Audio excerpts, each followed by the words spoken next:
Salut Valentine, bonjour à tous. Aujourd'hui, on va sur Scratch. Scratch est un langage de programmation. Les logiciels comme Word, les applis de ton téléphone, les jeux vidéo, tout ça, ce sont des programmes. Et si tu veux comprendre comment ils fonctionnent, le mieux, c'est que tu apprennes à les fabriquer par toi-même. C'est ce que nous allons faire ici. Donc Scratch, c'est un logiciel pour fabriquer des logiciels. Machines making machines. Help first. Quand tu auras compris le principe de la programmation, il ne sera pas si difficile de passer à un langage plus sérieux, plus officiel comme Python, JavaScript ou autre.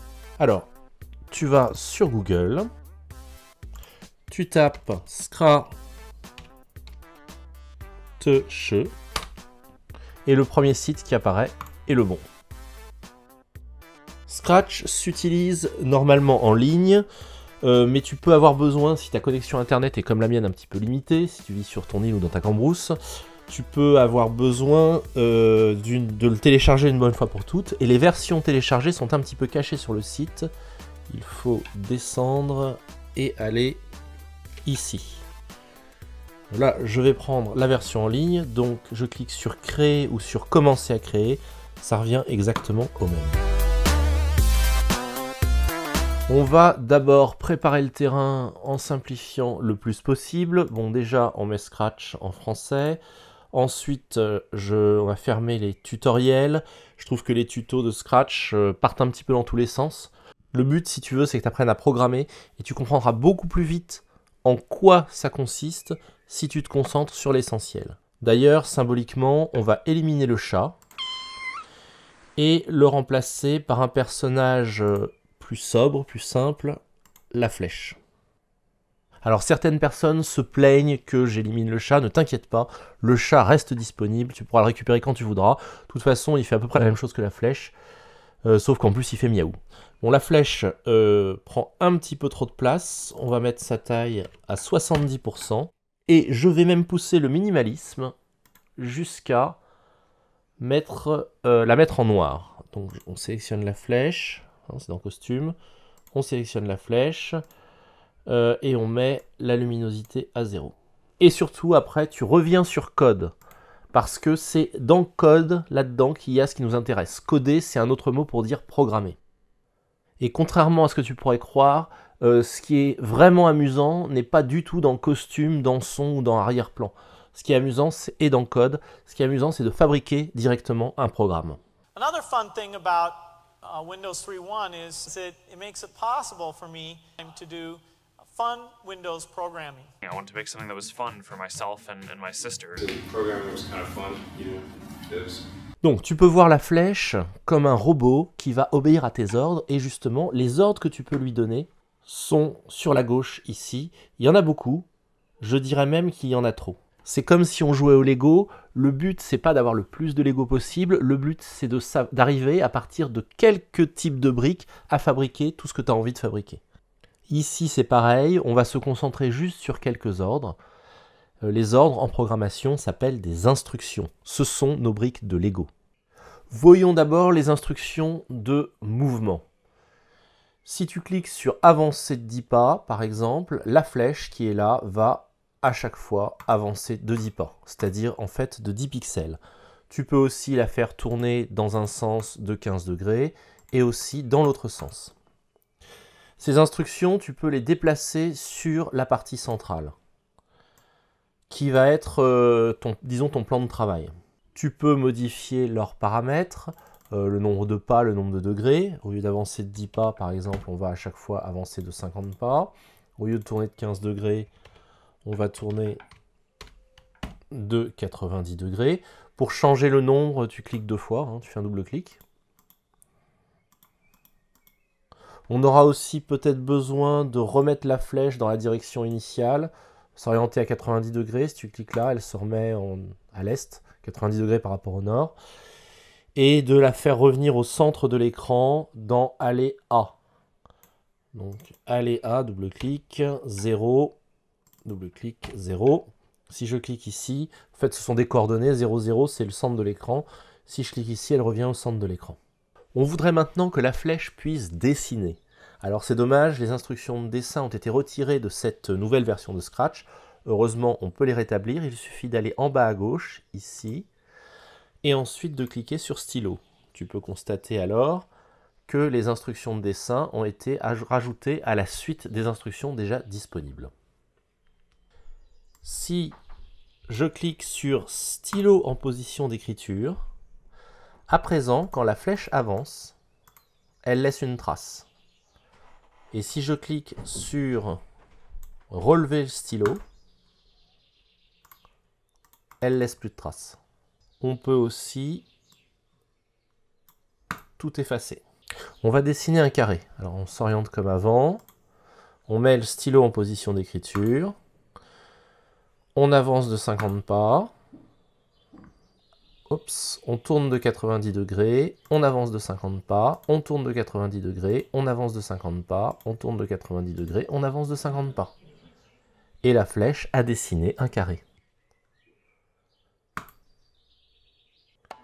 Mais tu peux aussi emboîter ces ordres à la suite et en faire une sorte de liste de courses. Comme ceci.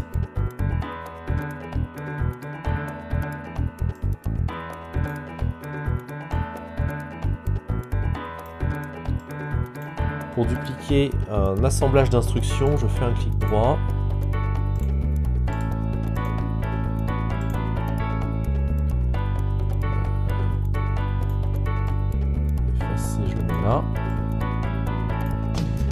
Et au tout début de la liste, je vais mettre une instruction prise dans événement quand le drapeau vert est cliqué.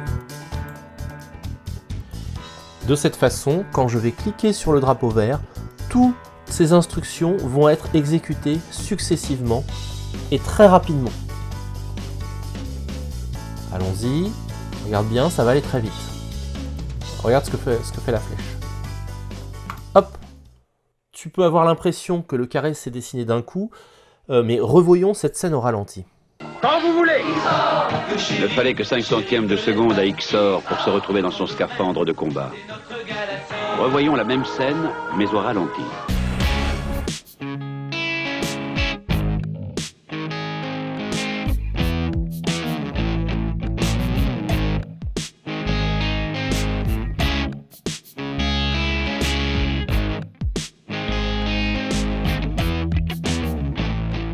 Ces instructions, mises à la suite les unes des autres sous forme de liste, c'est ça qu'on appelle un programme.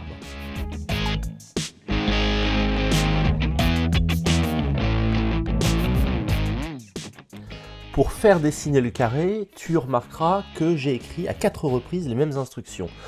Or, normalement, c'est pas au programmeur, c'est pas à celui qui écrit le programme de répéter les instructions. C'est à la machine, c'est à ton robot, de comprendre qu'il faut répéter les instructions, à la condition évidemment que tu le lui indiques clairement, grâce à une instruction qu'on trouve dans contrôle, une instruction de répétition. Donc je vais détacher cette partie-là, et autour de ces deux ordres, dont je veux qu'ils soient répétés, je vais mettre cette pince, et indiquer ici le nombre de fois que je veux que les ordres soient répétés. Et donc ce nouveau programme est plus court que le précédent, mais il fait exactement la même chose, de sorte que si je le relance, si je le remets en marche, en appuyant sur le drapeau, le carré va être effacé, mais va être redessiné très très vite. Tu n'auras presque pas le temps de voir ce qui va se passer. Donc je vais modifier un petit peu le programme. Au lieu d'avancer à chaque fois de 50 pas, si on demandait à la flèche d'avancer à chaque fois de 100 pas, ça ferait, imagine ce que ça va donner un carré plus grand. Je vais remettre 50 pas. Je peux apporter d'autres modifications. Au lieu de tourner à chaque fois de 90 degrés, on pourrait tourner à chaque fois de seulement 45 degrés, mais le faire à 8 reprises. Essaye d'imaginer ce que ça va donner. Tu peux mettre sur pause pour réfléchir. Donc, 8 fois, la flèche va avancer de 50 pas, tourner de 45 degrés. Avancer de 50 pas, tourner de 45 degrés, etc. Essaye d'anticiper et de voir ce que ça fait. Toute cette partie-là du programme, évidemment, c'est la mise en route, hein, c'est pour effacer et repositionner la flèche. Ce qui compte, évidemment, c'est cette partie-là. Allons-y. Ça donne un octogone régulier. Octo, ça veut dire 8. Comme un panneau de stop. Bah tiens, comme ce que tu vois ici. Si tu l'avais anticipé, bravo, ça veut dire que tu as compris le principe de la programmation. Maintenant, si ça ne te dérange pas, on va pousser un petit peu le biche-trouf. Alors, je vais enlever, ou je vais mettre de côté, disons, la partie initialisation du programme. Et je vais faire tourner la flèche, disons, de 2 degrés. Tu vois, hop. La flèche est là. Si je clique ici, elle tourne de 2 degrés. Et là, je vais relancer le programme. Tourner de 2 degrés, relancer le programme. Je peux le relancer en cliquant ici. Tourner de 2 degrés, relancer le programme. Mais je peux incruster le fait de tourner de 2 degrés dans le programme. Ça, j'ai qu'à cliquer une fois, ça tourne. Enfin, ça trace l'octogone et ça tourne. Mais au lieu de répéter ça manuellement, je peux utiliser une instruction de boucle, de répétition. Et puis, tiens, on va s'autoriser à changer un peu la couleur du stylo. Alors, les couleurs possibles du stylo sont numérotées de 1 à 100 ou de 0 à 99. Donc, si je rajoute ici, ajouter 10 à la couleur du stylo, ça va changer la couleur un petit peu à chaque fois. Alors là, c'est joli, mais c'est un petit peu lent. Quand c'est un peu trop lent et que tu veux accélérer, tu peux mettre en mode turbo. Activer le mode turbo. Attention. Ah ouais, effacer. Attention.